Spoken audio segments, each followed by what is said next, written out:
Hello everyone, सभागार में मौजूद सभी मेहमानों का मैं बहुत स्वागत कर रही हूं। Distinguished guest, friends and fellows, ladies and gentleman, it's a great pleasure to welcome all of you to the special event Vision of New India, an initiative of your own channel Bharat 24. So before we start this session, मैं चाहूंगी कि आप तालियों के साथ इस session की शुरुआत करें, क्योंकि हम एंकर्स हैं और जब तक हमारा हौसला तालियों से ना बढ़े मजा नहीं आता। So vision of new India, इसके साथ इस वक्त देश तेजी से आगे बढ़ रहा है, लेकिन हम सबके लिए समझना जरूरी ये भी है कि ये विजन ऑफ इंडिया है क्या, एक न्यू इंडिया बनाने की बात क्यों हो रही है। क्योंकि 75 साल हमारी आजादी को हो गए, हमारे देश को आजाद हुए वे हो गए, लेकिन फिर ये विजन ऑफ न्यू इंडिया जैसा शब्द किस तरीके से आया है, क्या है विजन ऑफ न्यू इंडिया, ये हम सब के लिए समझना जरूरी है। जहां हर हाथ को काम हो, जहां जिंदगी की हर मुश्किल आसान लगे, सपनों की नई ऊंची उड़ान हो और जहां स्वदेश पर हम सबको अभिमान हो, यानी आत्मनिर्भर हिंदुस्तान, जिसके लिए खुद से भी पहले हमारा राष्ट्र हो, यानी हम सबके लिए खुद से पहले आए तो राष्ट्र आए। देश को ये विजन दिया हमारे माननीय प्रधानमंत्री नरेंद्र मोदी जी ने, और उनके इस विजन को भारत 24 ने, आपके अपने चैनल ने बखूबी आगे बढ़ाया है और उसे एक मिशन की तरह बना लिया है। तो नए भारत के नए नजरिए में खुशियों के रंग भरने की सोच के साथ हम अपने मिशन पर डटे हैं और यकीन है मुझे कि आप सबका साथ हमारे साथ है। देखिए, ये हमारी जिद है, ये प्रधानमंत्री मोदी की जिद रही कि हम इंडिया को नई तरीके से शेप अप करें और इस मिशन को हम कभी रुकने ना दें। और ऐसे में अटल बिहारी वाजपेयी जी की चंद पंक्तियां मुझे याद आती हैं, और जब हम इसको प्रिपेयर कर रहे थे तो हमें लगा कि कविताएं तो हमारे पास बहुत सारी हैं, लेकिन स्वर्गीय अटल बिहारी वाजपेयी जी, उन्होंने जब चंद पंक्तियां लिखी राष्ट्र के लिए, तो हम सबकी नजरें वहां रुक गई और शायद इसी विजन को प्रधानमंत्री मोदी आगे बढ़ा रहे हैं। उन्होंने क्या खूब लिखा अटल जी ने कि बाधाएं आती हैं आए, घिरे प्रलय की घोर घटाए, पांवों के नीचे अंगारे, सिर पर बरसे यदि ज्वालाएं, निज हाथों में हंसते हंसते आग लगाकर चलना होगा, कदम मिलाकर चलना होगा, कदम मिलाकर चलना होगा। और मुझे लगता है इन पंक्तियों के लिए आप सबकी तालियां बजती रहनी चाहिए, क्योंकि स्वर्गीय अटल बिहारी वाजपेयी जी ने एक विजन उनका रहा होगा, एक उनकी सोच रही होगी कि हमारा राष्ट्र आजादी के बाद किस तरीके से आगे बढ़े, और तभी तो हम गढ़ सकेंगे भारत की बुलंद इमारत। नमस्कार, मैं हूं भारत 24 की सीनियर एंकर शिखा ठाकुर, और आप सभी का एक बार फिर से बहुत बहुत स्वागत करती हूं हमारे इस बेहद खास इवेंट में। इसके साथ ही जेसी सर आपसे कुछ ही देर बाद यहां पर मौजूद रहने वाले हैं। हमारी वाइस प्रेसिडेंट रुबिका लियाकत भी अभी यहां मौजूद रहेंगी, लेकिन उससे पहले हमारे साथ इस वक्त सैयद उमर जी, सीनियर एडिटर हमारे बीच इस वक्त मौजूद हैं। मनोज जिज्ञासी जी, चीफ बिजनेस ऑफिसर, वो भी हमारे साथ मौजूद हैं। तो मैं चाहूंगी कि आप हम सभी का हौसला अफजाई तालियों के साथ करें before we start this session. तो बहुत सारे गेस्ट इस वक्त हमारा हिस्सा बनने वाले हैं और आप यहां मौजूद ही हैं, और ऐसे में जिस सेशन का मैं जिक्र कर रही थी, जिस विजन ऑफ न्यू इंडिया का मैं जिक्र कर रही थी, उसमें हम आगे बढ़ेंगे, लेकिन उससे पहले मैं अपनी सहयोगी पूर्णिमा, मेरी दोस्त, उनको मैं इनवाइट करना चाहूंगी। देखिए, क्योंकि हम बात कर रहे हैं फिट इंडिया की, और हमने हमेशा से सुना है फिट इंडिया रहेगा तो आगे बढ़ेगा, यानी कि स्वस्थ रहेगा इंडिया तो आगे बढ़ेगा। इस तरीके की बातें हमेशा से होती रही हैं, और इसीलिए जिस पहले सेशन का हम जिक्र कर रहे हैं, देखिए आज शाम तक आप सबका हमारे साथ साथ है, तो इसीलिए चाय कॉफी पीते रहिए, अपनी एनर्जी को बरकरार रखिए, और तालियों की गड़गड़ाहट इस मंच पर हम सबको लगातार सुनाई देती रहनी चाहिए, क्योंकि आप सब लोग अपना कीमती समय निकाल कर आए हैं, और इसीलिए उत्साह वर्धन करना, सबको प्रोत्साहित करना बहुत ज्यादा जरूरी है। So thank you so much all of you again. और आइए शुरुआत करते हैं, और शिखा से ही मैं रिक्वेस्ट करूंगी, क्योंकि हमारा जो पहला पैनल डिस्कशन है उसकी हम शुरुआत करने वाले हैं। और स्वास्थ्य से समृद्धि, देखिए अभी हम बात कर रहे थे कि किस तरीके से हमको फिट रहना है। आप सब लोग, आई एम श्योर, अभी कल ही अंतर्राष्ट्रीय योग दिवस था, तो आप में से बहुत सारे लोगों ने कल योगा किया होगा, बहुत सारे लोग जिम जाना पसंद करते होंगे, लेकिन फिट रहना आजकल किसे पसंद नहीं है। और अगर हम फिट हैं तो हम किस तरीके से आगे बढ़ेंगे, किस तरीके से समृद्धि हासिल करेंगे, आइए इसी को समझने की कोशिश करते हैं। स्वामी निज अमृतानंद पुरी जी को मैं इस वक्त मंच पर आमंत्रित करना चाहूंगी। आप अमृता हॉस्पिटल के एडमिनिस्ट्रेटिव डायरेक्टर हैं। बहुत बहुत स्वागत करती हूं स्वामी जी आपका। भारत 24 के इस मंच पर और आज की इस चर्चा को जिसको हमने नाम दिया है विजन ऑफ न्यू इंडिया। एक बार जोरदार तालियां स्वामी जी के लिए। और साथ ही रिक्वेस्ट करूंगी मैं शिखा से, मेरी दोस्त, कि इस सेशन को, इस पैनल को वो आगे बढ़ाएं। Thank you so much Shikha, over to you. तो जैसा कि मेरी सहयोगी पूर्णिमा ने अभी जिक्र किया कि स्वास्थ्य ही हम सबके लिए जीवन है और इस मूल मंत्र को समझना बहुत जरूरी है कि कैसे हम जीवन में आगे बढ़े, स्वस्थ सेंट्रिक यानी हेल्थ को कॉन्सेप्ट बनाकर आगे चले। लेकिन वाकई उन लोगों का योगदान बहुत अहम हो जाता है जो इस क्षेत्र में हम सबको आगे बढ़ाते हैं, एक ऊर्जा देते हैं। और सर, मैं आपका बहुत बहुत स्वागत करूंगी स्वामी जी। एशिया के सबसे बड़े सुपर स्पेशलिटी हॉस्पिटल जहां मानव सेवा की जाती है, जहां सेवा ही जीवन है, आज हम जीवन के मूल रहस्य जानने के लिए आपको यहाँ पर लेकर आए हैं। और चूंकि आपने वक्त दिया है, इससे पहले तो बहुत बहुत शुभकामनाएं आपको, क्योंकि आप जिस तरीके से काम कर रहे हैं। सर, जिस तरीके से कोरोना काल में ये अपने स्वास्थ्य के प्रति लोगों की भावनाएं, हमने देखा कई लोग जिस तरीके से जिंदगी और मौत से लड़ रहे थे, हम आगे की ओर तो बढ़े, लेकिन एक चीज जो दिमाग में आया वो ये कि स्वास्थ्य से बढ़कर कुछ नहीं है, हेल्थ इज वेल्थ। ये कॉन्सेप्ट जो ऋषि मुनियों से शुरू रहा है वो आगे अगर कोई लेकर के आया है तो आप जैसे लोग हैं जिनके सुपर स्पेशलिटी हॉस्पिटल में जिस तरीके से इलाज चल रहा है, सबसे बड़ा अस्पताल इस वक्त एशिया का कह सकते हैं आपका अस्पताल है। ऐसे में आपका विजन क्या है? चूंकि हम बात विजन ऑफ न्यू इंडिया की कर रहे हैं, तो किस सोच के साथ सबसे पहले आप यहां तक बढ़े और किस सोच के साथ हम आगे बढ़ने वाले हैं? सभी को प्रणाम, धन्यवाद। जैसे आप बता रहे थे, जैसे पहले भी बोला गया, किसी एक राष्ट्र के आगे बढ़ने के लिए स्वस्थ होना तो आवश्यक है। हमारी एक पृष्ठभूमि एक आश्रम से उत्पत्ति है इन सब संस्थाओं की। सो मानसिक स्वास्थ्य तो है ही वहां एक प्रकार से। And then there is this medical services, modern medical services which are here. So यहां भारत में अगर आप सोचते हैं भारत की इतनी आबादी है, मानिए कितना, अबाउट 1.4 व्हाट 120 करोड़, 140 करोड़ के आसपास, 140 करोड़ के आसपास है। WHO के हिसाब से लगभग you need somewhere around 3 doctors पर 1000 पीपल। इंडिया सेज 2, भारत 2 इसलिए कहता है क्योंकि भारत की एक कल्चरल और एक social and population density is different, so that would be okay. But then हमारे पास जो है वो है 0.5 डॉक्टर्स, उतने ही हैं 1000 लोगों के लिए।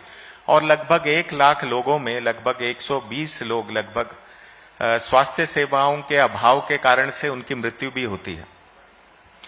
सो ये एक राष्ट्र के उत्थान के लिए, राष्ट्र को आगे बढ़ाने के लिए, स्वस्थ रहने के लिए इन सब सेवाओं की बहुत आवश्यकता है।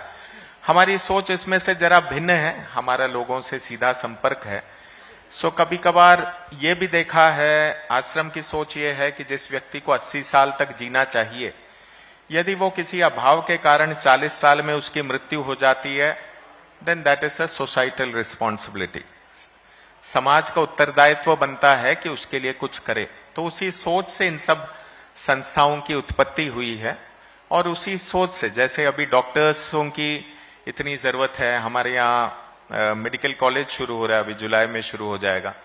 हमारे यहाँ नर्सिंग कॉलेज शुरू हो गया है, 9 ही महीने हुए हैं। एलाइड साइंसेस हमारा शुरू हो गया। तो अस्पताल को तो 9 महीने हुए हैं, परंतु साथ साथ ग्रामीण बच्चों के वोकेशनल ट्रेनिंग से ऐसे सभी कार्य हमारे शुरू हो गए। सो एक राष्ट्र की आवश्यकता है, उसकी पूर्ति के लिए हम भी प्रयास कर रहे हैं किसी न किसी प्रकार से। स्वामी जी, जिस कॉन्सेप्ट को लेकर के आप आगे बढ़ रहे हैं वो वाकई काबिल तारीफ है। लेकिन जब हम किसी कॉन्सेप्ट की शुरुआत करते हैं तो हमारे पास एक विजन होता है, हमारे पास एक सोच होती है, लेकिन सबसे बड़ी रिस्पॉन्सिबिलिटी और सबसे बड़ा टारगेट ये होता है कि अब लक्ष्य को हम किस दिशा में मोड़ें। आपका अब आगे का लक्ष्य क्या रहने वाला है? क्योंकि यहां तक तो आप पहुंच गए और बहुत बखूबी पहुंचे हैं। और जिस तरीके से अमृता हॉस्पिटल काम कर रहा है, वो चाहे गरीबों के लिए हो, वो चाहे मध्यम वर्ग लोगों के लिए हो, या फिर बहुत हाईफाई लोगों के लिए हो जिनके लिए अस्पताल की उपलब्धता होनी चाहिए। लेकिन अब आगे का लक्ष्य अगर मैं ये पूछूं, आपका अपना विजन क्या होगा, क्या लक्ष्य है? भारत की परंपरा एक प्रकार से भविष्य के बारे में सोचना और उसके लिए प्लान करना हो सकता है, परंतु यहां सदैव यही रहा है, may be your dreams touch the skies, but उसकी बुनियाद आप जमीन पे रखते हैं और बुनियाद बना के आकाश तक पहुंचाते हैं अपनी मेहनत और अपनी सोच से। सो ये संस्था आज तक you would be surprise to know, NIRF ranking के हिसाब से प्राइवेट संस्थाओं में, यूनिवर्सिटियों में अमृता विश्व Vidyapeetham, which is our university, हमारी जो यूनिवर्सिटी है जी, वो भारत में अव्वल नंबर पर है। और उसी प्रकार से दुनिया के टॉप साइंटिस्ट जो हैं, जो स्टैनफोर्ड ने एक वो किया था कैटेगराइजेशन, उसमें से टॉप 2% में आश्रम से 10 से ज्यादा लोग हैं दुनिया के टॉप साइंटिस्ट में।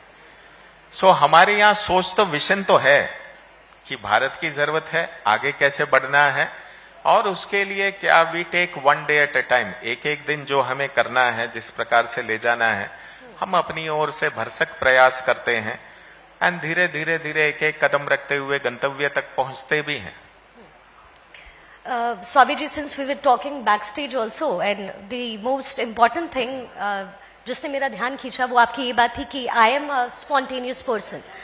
स्पॉन्टेनियस का मतलब ये होता है स्वामी जी कि आपके जहन में जो है वो उसी वक्त है, और इसे ही सोच कहा जाता है। अब 2600 बेड्स का अस्पताल बनाना, गरीबों के लिए उसकी उपलब्धता कराना, मध्यम वर्ग के लिए उपलब्धता कराना, ये छोटी सोच नहीं है, ये बहुत बड़ी सोच है। और शायद ये आपकी स्पॉन्टेनिटी है जिसकी वजह से अमृता हॉस्पिटल इस तरीके से एक सुपर स्पेशलिटी हॉस्पिटल बना है। लेकिन कहीं ना कहीं ये लोगों के जहन में सवाल होता है कि चले अफोर्डेबल तो बड़े लोगों के लिए हो जाता है जिनके पास पैसे हैं, लेकिन मध्यम वर्ग तक आप किस तरीके से पहुंच रहे हैं, किस तरीके से आप इस वर्ग में काम कर रहे हैं, इस क्षेत्र में काम कर रहे हैं? हमारा ये अस्पताल जो आप देख रहे हैं, शायद आप आश्रम के बारे में कितना लोग जानते हैं मैं नहीं जानता। माता अमृतानंदमयी मठ हैं, अम्मा जी हैं, माता अमृतानंदमयी देवी हैं, केरल में मुख्य आश्रम है, वहां से इन सब की उत्पत्ति हुई है। ये हमारा पहला बड़ा अस्पताल है नहीं, हमारे पास काफी छोटे हॉस्पिटल्स हैं, और जो बड़ा अस्पताल है 1400 बेड का अस्पताल कोच्चिन में है, जिसे अभी 25 साल हुए हैं। अभी हाल ही में अमित शाह जी भी गए थे कुछ एक सप्ताह 10 दिन पहले। सो वहां हमने इतने समय में लगभग 2 करोड़ मरीजों का इलाज वहां हो चुका है, और उसमें से लगभग 50 लाख जो थे उनको सब्सिडाइज्ड या एक वर्ग को फ्री ट्रीटमेंट भी मिला है। लगभग मानिए 800-1000 करोड़ के बीच में सब्सिडाइज्ड और फ्री ट्रीटमेंट इन सालों में हुआ होगा। सो हमारी सोच देखो, क्रॉस सब्सिडी अगर बहुत समय के लिए चलाना है और सभी स्पेशलिटीज को चलाना है, तो ऐसा तो हो नहीं सकता कि आप A to Z आरंभ से अंत तक सभी कुछ निःशुल्क दे देंगे। तो एक क्रॉस सब्सिडी का एक मॉडल है जहां जो दे पाते हैं, जिनमें क्षमता है वो देते हैं, जो नहीं दे पाते उनके लिए फिर उसमें दर में कमी रहती है। और फिर आयुष्मान जैसे जो प्रधानमंत्री जी ने जो प्रोजेक्ट्स शुरू किए हैं, साधारणतया कॉर्पोरेट हॉस्पिटल उसमें जाते नहीं है क्योंकि economics doesn't work out. So we are going for it, we have enrolled for it. So in a short time Ayushman इत्यादि भी वहां उसका भी आरंभ होगा। सो गरीब तबके के लोग 10 रुपए में then they can also get into all sorts of things, they can get all sorts of treatments that. Swami ji, अब इस बातचीत को थोड़ा और आगे बढ़ाते हुए, मेडिकल की दुनिया में बहुत बदलाव आया है। प्रधानमंत्री मोदी का विजन है, इसके साथ ही देश का हर एक व्यक्ति आज they are very concern for their own health. अब ऐसे में मेडिकल फील्ड में रिसर्च भी काफी ज्यादा हो रहे हैं। 75 साल पहले, आज से 20 साल पहले जो हम थे, जाहिर तौर पे हमारा रुख आगे की ओर बढ़ गया है। ऐसे में अमृता हॉस्पिटल की तरफ से किस तरह का रिसर्च किया जा रहा है? दिस क्वेश्चन ऑल्सो, चूंकि आपने कहा कि कई साइंटिस्ट आपके इस हॉस्पिटल का हिस्सा है जहां लगातार research and activities are going on, तो ऐसे में आपकी तरफ से, अमृता हॉस्पिटल की तरफ से कैसे रिसर्च में देश को आगे बढ़ाया जा रहा है? हमारे जो भी संस्थाएं हैं उसकी उत्पत्ति एक हमारा कोई बोर्ड बैठ के ये नहीं सोचता कि हमें संस्था बनानी है उत्तर भारत में, दक्षिण भारत में कहीं बनानी है, वैसा नहीं बनता। अम्मा क्योंकि व्यक्तिगत रूप से एक एक हजारों करोड़ों लोगों से मिल चुकी हैं, सभी को गले लगाती हैं, सभी अपने प्रश्न बताते हैं अम्मा को, तो उसी के फलस्वरूप कोई ना कोई प्रोजेक्ट निकलता है। तो ये अस्पताल भी वैसे ही निकला है, एक जरूरत, it is an answer to a question, to a need. So research की भारत में क्योंकि इतनी जरूरत है, जब हम यहाँ अस्पताल बना रहे थे कुछ साल पहले जब हमने आरंभ किया, सो अम्मा का एक ही कहना था कि मदर एंड चाइल्ड के लिए, जच्चा बच्चे के लिए एक खास एक सेक्शन होना चाहिए। तो 300 बेड का एक पूरा का पूरा सेक्शन उनके लिए है और उसमें स्पेशलाइजेशन इत्यादि भी होंगे। और दूसरा उनका जो था कि रिसर्च के लिए एक सेपरेट एक बिल्डिंग बनना है और ये ट्रांसलेशनल रिसर्च जहां डॉक्टर्स ही जो सेवा दे रहे हैं वहां, और इंडिया के बेस्ट डॉक्टर्स आए हुए हैं जो सिर्फ चिकित्सा के क्षेत्र में नहीं परंतु रिसर्च के क्षेत्र में भी रुचि रखते हैं। सो वहां अभी जीनोमिक सीक्वेंसिंग पे काम चल रहा है, एनजीएस पे काम चल रहा है, जिसके माध्यम से ये नर्व्स और ब्रेन के डिसऑर्डर्स का कारण इत्यादि उसके उपचार के बारे में वहां काम चल रहा है। हमारे यहाँ नैनो बायो सेंटर इंडिया का फर्स्ट हमारे ही अस्पताल में शुरू हुआ था जी। हमारे यहाँ पहले हाथों का ट्रांसप्लांट पैन एशिया में हमारे वहां हुआ था। वो सब कारण ये है कि हम एक कदम आगे बढ़कर कुछ सीखने समझने और फिर लोगों को जिस प्रकार से उनको फायदा हो। ये research is translational, that means it is not pure research in a way, it is meant based on the data आसपास का जो रोगियों से इत्यादि उसके आधार पर उन्हीं के फायदे के लिए जो हो पाता है उसी दिशा में उसका वही रुख रहता है उसका। स्वामी जी, पहले हम देखते थे कि अगर बीमार होता है कोई शख्स और जाहिर तौर पे अगर उसके पॉकेट में पैसे हैं तो विदेश की ओर रुख कर जाते हैं वो लोग। लेकिन पिछले कुछ वर्षों में भारत में बहुत बदलाव आया है। ऐसे में आपका अस्पताल इस क्षेत्र में किस तरीके से काम कर रहा है? और क्योंकि कोशिश, जिस तरह का विजन आपका है सर, कोशिश यही होगी और आई एम श्योर कि ये कोशिश है आपकी कि लोग विदेश ना जाएं। विदेश जाना कोई बुरी चीज नहीं है, लेकिन जब हमारे घर में हमारे चूल्हे पे सारी चीजें मौजूद है तो विदेश क्यों जाना? तो इस दिशा को में आप किस तरीके से काम कर रहे हैं? भारत में एक रुझान रही है कि विदेशों की ओर ही दृष्टि रहती है और एक सोच ये भी है कि विदेश में जाने से ही काम होगा इत्यादि। परंतु यहाँ जो सेवाएं उपलब्ध हैं, आपको मैं अभी यूनिवर्सिटी इत्यादि का नाम लेना ठीक नहीं होगा, परंतु दुनिया के सबसे उच्चतम और वरिष्ठ जो संस्थाएं हैं विदेश में, यूएस में, यूरोप में, वहां से सब लोग आए हैं। हमारे बहुत लोगों के साथ टाइप्स हैं एंड और भी बहुत लोग हैं जो करना भी चाहते हैं। और उनमें से लीडिंग लोगों ने यह भी बोला है कि आपने ये जो अस्पताल डिजाइन किया है और आपने जो ये बना डाला है, वर्क फ्लो सोच के बना डाला है, वो करने का हम सोच रहे थे। तो उतना अगर आप एक बार कभी देखेंगे तभी आपको समझ आएगा कि यहाँ क्या क्या कैसी सुविधाएं दी गई हैं। तो वो एक पक्ष। दूसरा, अभी ऑलरेडी विदेश से वहां यहाँ से सब बहुत से लोग आने लगे हैं। हमारे लोग शायद अपने आप से क्वालिटी देखकर शायद आए, या विदेशियों को देखकर अगर सीख रहे हैं तो विदेशियों को देखकर भी सीख लें। सो धीरे धीरे लोगों का आना होगा। ये विश्वास की बात है। इट इज नॉट प्रोपेगेंडा कि हम 4 बोर्ड बाहर लगा दें तो उससे एक लोग, क्योंकि स्वास्थ्य की बात है, एक बहुत ही एक निजी एक प्रश्न है। सो विश्वास की बात है। धीरे धीरे लोग जरूर आएंगे क्योंकि यहाँ विदेशों से अच्छी सेवा मिलेगी, इसीलिए आएंगे। और विश्वास भी होगा उन्हें कि जो बोल रहे हैं वो होगा। नहीं होने की संभावना है तो नहीं बोलेंगे।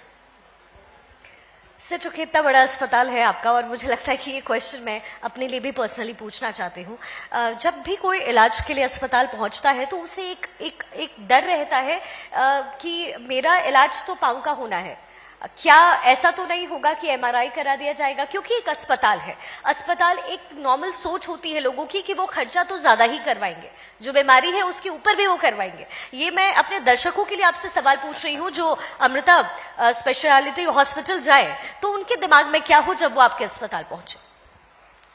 लोगों के दिमाग में क्या क्या आएगा उस पर नियंत्रण तो मैं कर नहीं पाऊंगा जी। परंतु हमारे यहाँ उद्देश्य अलग है। मेरा अपना बैंक अकाउंट है नहीं, मेरे पास से कहीं कुछ जा नहीं रहा। मेरा अपना ना तो जमीन जायदाद है ना तो बैंक अकाउंट है। किसी एक पद पर बैठे हुए जब हम बैठे हुए दिखते हैं लोगों को, तो लोगों को लगता है कि एडमिनिस्ट्रेटिव डायरेक्टर हैं, आगे पीछे लोग भाग रहे हैं, तो उसके साथ they connect lots of things. So our intent is very very clear. हमारा उद्देश्य बहुत स्पष्ट है। सो जैसे आप कह रहे थे कि अगर घुटने में उसे दर्द है, उसका ब्रेन का एमआरआई नहीं होगा, परंतु वो भी एक विश्वास की बात है। आप एक बार आएंगे, वहां एक हॉस्पिटल का माहौल है ही नहीं, हॉस्पिटल का माहौल नहीं है, बहुत ही एक सुंदर सा एक वातावरण है, और जो भी लोग वहां हैं वो सेवा करना चाहते हैं। हम जानते हैं कि कोई भी व्यक्ति खुश होकर अस्पताल नहीं आ रहा, वो बेबस होकर आ रहा है, परेशान होकर ही आ रहा है। सो हमारी सोच ये है, अमीर हो गरीब हो, इंसानियत तो हो कम से कम। नहीं तो आजकल कभी कभार अस्पताल में जाना महाभारत के चक्रव्यूह की तरह है, अंदर तो जा सकते हैं, बाहर आना मुश्किल हो जाता है। तो ये वैसा नहीं है, but it's a matter of faith and time. समय में सबको सिद्ध हो जाएगा, मैं ज्यादा बोलूं ठीक नहीं है। बिल्कुल, समय इसको सिद्ध करेगा, और आपका जो विजन है वो जाहिर तौर पर जो इंटेंट है, इनफैक्ट मुझे ये बोलना चाहिए, वो बहुत ही खूबसूरत है, क्योंकि सेवा भाव से आप काम कर रहे हैं। सर, एक और सवाल ये कि देश में सबसे बड़ी green building health care project होने के नाते पर्यावरण की दिशा में आपका अस्पताल किस तरीके से काम कर रहा है, आप किस तरीके से काम कर रहे हैं? पर्यावरण की दिशा में आश्रम तो बहुत कर रहा है। इनफैक्ट स्वच्छ भारत के आरंभ से पहले, बहुत पहले ही हमारा अमल भारतम करके केरल इत्यादि आसपास के क्षेत्रों में बहुत भारी काम होता था। स्वच्छ भारत में भी आश्रम का बहुत बड़ा योगदान है, प्रधानमंत्री जी के उस कार्यक्रम में। सो यहाँ इस बिल्डिंग में भी हमारी सोच ये थी कि मानिए यदि हमारे पास किसी ने कुछ पैसे भी दिए हैं, और शायद मैं ईंट खरीद सकता हूं, सीमेंट खरीद सकता हूं, सब कुछ खरीद कर मैं एक बिल्डिंग को खड़ा कर सकता हूं, परंतु तब भी हमारी सोच ये है कि वो 10 ईंट यदि मैंने उसका उपयोग कर लिया, then it is not available to anybody else, it is gone. So मैंने जब संसाधनों का उपयोग किया है किसी प्रकार से, उसका पूर्ण रूप से उपयोग होना चाहिए, तो वो वेस्ट नहीं जाना चाहिए। सो इसीलिए हमारा जो बिल्डिंग है, that's a gold, LEED gold certified building. So building ही पूरा का पूरा इंसुलेटेड है। बिल्डिंग के ऊपर एक इंसुलेशन पॉलिस्ट्रीन लगा है, उसके ऊपर फिर प्लास्टर है इत्यादि, उसी प्रकार से सभी चीजों के बारे में सोचा गया है। तो लीड्स सर्टिफिकेशंस हैं, गृह के सर्टिफिकेशंस हैं, इसीलिए है कि all of us are responsible, हम या आप नहीं, एक एक व्यक्ति इसे एक पर्यावरण का, प्रकृति का भाग है, हम इससे हटके नहीं है। हम जो करेंगे वो ही बाहर दिखेगा। हम जो परिस्थितियां बाहर देखते हैं और बोलते हैं कि ऐसे इतना प्रदूषित हो गया है वातावरण, या परिस्थितियां ठीक नहीं है, उसका कारण तो हम ही हैं, आप और हम ही हैं कारण। सो हम सब एक एक व्यक्ति यदि सोच कर एक परिवर्तन लाने की चेष्टा नहीं करते कुछ, तब जाके एक परिवर्तन आएगा नहीं। तो यहां सिर्फ बिल्डिंग्स इत्यादि तो ग्रीन बिल्डिंग्स हैं, वो तो हैं, जीरो वाटर डिस्चार्ज भी है। हमारी सोच ये भी है कि पानी का एक बूंद बाहर ना जाए, हो सके तो जाएगा भी नहीं। We will conserve everything there to whatever extent is possible. दूसरे फिर बहुत से प्रकल्प होते हैं, अभी कुछ बच्चे आए हैं, स्टाफ हैं, there is a project called million seed ball, जो बीजों को मिट्टी के ढेले में डालकर बारिश के समय डाला जाता है। तो इस बार 10 लाख बनाने की एक कोशिश है, कोशिश नहीं करेंगे। सो बारिशों में इसे अलग अलग क्षेत्रों में डाला जाएगा, जहां अपने आप से फिर वो अंकुरित होकर फिर वो उगने लगता है। तो वैसे बहुत से पर्यावरण से संबंधित तो आश्रम दिन रात ऐसे कार्यों में लगा रहता है। स्वामी जी, अब एक लास्ट क्वेश्चन आपसे, और मैं जब भी किसी पैनल का हिस्सा होती हूँ, कोई भी ऐसा व्यक्ति जो मेरे सामने हो जिसका एक अलग विजन है भारत को बदलने में, उससे मैं ये सवाल जरूर करती हूँ। आज का यूथ एक अलग दिशा में आगे बढ़ रहा है, नशा हो या फिर वेस्टर्न कल्चर को फॉलो करना हो। ऐसे में यूथ के लिए, क्योंकि यहाँ सभागार में मैं देख पा रही हूँ बहुत सारे यूथ मौजूद भी हैं, तो आपकी तरफ से उनको क्या संदेश है? अगर बुनियाद ना हो तो इमारत खड़ी नहीं होगी। पेड़ जितना ऊपर उठता है उतने ही उसके जड़ नीचे जाते हैं, जमीन में बैठना पड़ता है तब जाकर पेड़ ऊपर उठ पाता है। तो उसी प्रकार ये बुनियाद देना हमारा काम है। Youth is receptive. यूथ, सच बताओ तो लोग बोलते हैं कि युवा पीढ़ी सुनना नहीं चाहती या सुनती नहीं है, परंतु वो सत्य नहीं है। युवा पीढ़ी सुनती भी है, सुनना चाहती भी है जी। तरीके अलग होंगे। We are not talking the language, we need to talk the language. मैं बहुत से स्कूलों में, कॉलेजों में, इंडिया भर ऊपर से नीचे तक बहुत क्षेत्रों में गया हूं। I have always found them to be very, very receptive. घर से ही शुरुआत होती है. लगभग 5-10 साल तक जब बच्चा हो जाता है, सब कुछ लगभग उसका स्वभाव, उसकी सोच निर्धारित हो जाती है. सो आरंभ घर से ही होनी चाहिए, तभी जाके इन समस्याओं का निदान होगा. हमें एक दिशा देनी है बच्चों को, तभी जाकर होगा. और ये अपने आप से जब बच्चा सोचेगा तभी परिवर्तन आएगा, सिर्फ बोलने से भी नहीं आएगा. So you have to be able to communicate with them properly. बिल्कुल. तो देखिए, जिस दिशा में आप आगे बढ़ेंगे, चूंकि यहाँ बहुत सारे यूथ इस सभागार में मौजूद हैं, आप जो सोचेंगे, जिस तरफ आगे बढ़ेंगे, आपकी जिंदगी उसी तरीके से आगे बढ़ेगी. बहुत बहुत शुक्रिया स्वामी निज अमृतानंद पुरी जी हमारे साथ बातचीत करने के लिए. और जिस तरीके से आप भारत को एक नई सोच की तरफ आगे बढ़ा रहे हैं, जिस तरीके से आप नए विजन के साथ भारत में आगे बढ़ रहे हैं, इनफैक्ट दुनिया भर में आगे बढ़ रहे हैं, आपको हमारी तरफ से, हमारी पूरी टीम की तरफ से बहुत बहुत शुभकामनाएं. बहुत शुक्रिया. बहुत धन्यवाद. धन्यवाद.